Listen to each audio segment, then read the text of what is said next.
السلام علیکم ورحمۃ اللہ وبرکاتہ، اعوذ باللہ من الشیطان الرجیم، بسم اللہ الرحمن الرحیم۔ رب اشرح لی صدری ویسر لی امری واحلل عقدۃ من لسانی یفقهوا قولی وقل جاء الحق وزهق الباطل ان الباطل كان زهوقا۔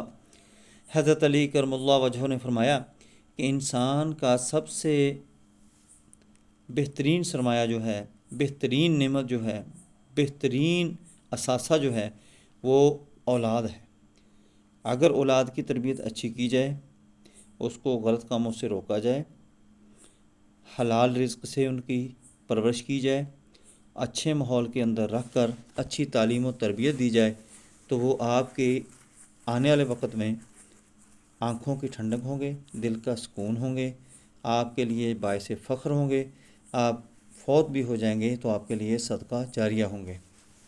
اگر ان کی تربیت اچھی نہ کی گئی، وہ جھوٹ مارنا شروع کر دیں، لوگوں کے ساتھ فراڈ مارنا شروع کر دیں، ان کی حرام رزق سے اگر پرورش کی گئی تو وہ آپ کے لیے باعث ذلت، باعث عذاب بن جائیں گے، اور آپ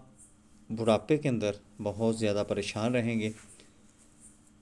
ان چیزوں سے بچنے کے لیے اپنی اولاد کا اچھی طرح تعلیم و تربیت کا بندوبست کریں اور ان کی نگرانی اوپر رہتے ہوئے کریں۔ ان کو جھوٹ سے دور رکھیں، ان کو بری سوسائٹی سے دور رکھیں، ان کو نماز روزے کی تلقین کریں، ان کو خیر خیرات صدقہ وغیرہ دینے کی عادت ڈالیں، اور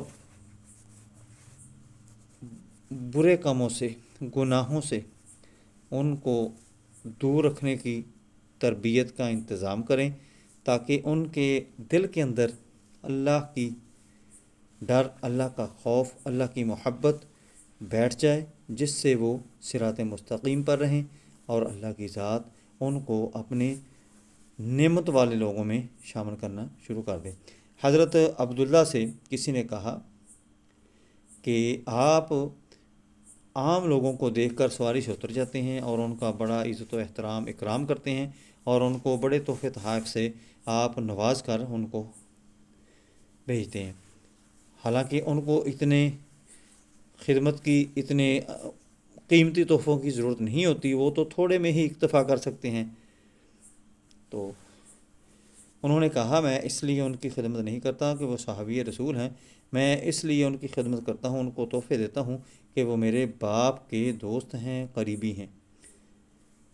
اس سے یہ ثابت ہوتا ہے کہ جو والدین کے قریبی ہوں ان کی عزت کی جائے، ان کے ساتھ تعلق قائم کیا جائے، ان کو تحفے تحائف سے نوازا جائے۔ شیر خدا کے پاس ایک بندہ آیا، اس نے کہا کہ میری اولاد جو ہے وہ بہت ضدی ہے، وہ بہت مجھے پریشان کرتی ہے، نافرمان ہے، وہ میرا کہنا نہیں مانتی۔ تو آپ نے فرمایا کہ اگر آپ اپنی اولاد کی اچھے طریقے سے تربیت کر لیں تو یہ ذلت نہیں اٹھانی پڑتی، اور ساتھ ہی یہ بتایا کہ یہ عمل کر لیا کریں۔ یہ عمل جو ہے، آپ نے بچے کی پیشانی صبح کے وقت جب اٹھے تو اس وقت آپ نے پیشانی کو دائیں ہاتھ سے پکڑ لینا ہے، اور یہ عمل آپ نے 21 دفعہ کرنا ہے۔ اللہ کا نام ہے، اس کو 21 دفعہ پڑھ کر آپ نے پھونک مارنی ہے، اور اس کے ساتھ سورہ قلم کی 2 آخری آیات وہ پڑھنی ہے، اور سورہ فرقان کی آخر کے اندر جو آیات ہیں ان میں سے 2 آیتیں آخر سے چھوڑ کر تیسری آیت کے اندر آ جائیں، وہاں یہ ٹکڑا آیت کا ہوگا جو میں نے پڑھنا ہے، سورہ فرقان پارہ نمبر 19۔ یہ آپ نے 7 دفعہ پڑھنی ہے، اور 7 دفعہ ہی آپ نے جو